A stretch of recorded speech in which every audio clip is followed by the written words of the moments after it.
शहीद चंद्रकांत प्रधान स्मरणीय दिवस पालन अनुगुल जिला किशननगर ब्लॉक जामुनाड़ी पंचायत नागाधरण ग्रामर प्रफुल्ल प्रधान पुत्र चंद्रकांत प्रधान 2006 मसीह जवान भाव में नियुक्ति पाई 4/4/2010 रायगड़ा आंबघटी ठारे बोमा विस्फोरण में शहीद होते मन पकड़ आज दिन में पालन कर स्वयंवर प्रधान रीता प्रधान और अन्य बुद्धिजीवी प्रमुख जोगदे।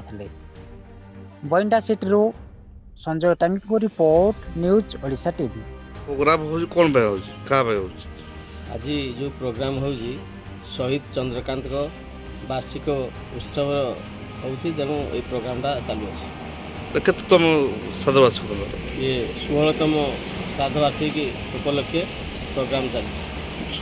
शहीद चंद्रकांत प्रधान जामुनाड़ी ग्राम पंचायत नागाझण ग्रामर प्रफुल्ल प्रधान को एकमात्र पुत्र जी की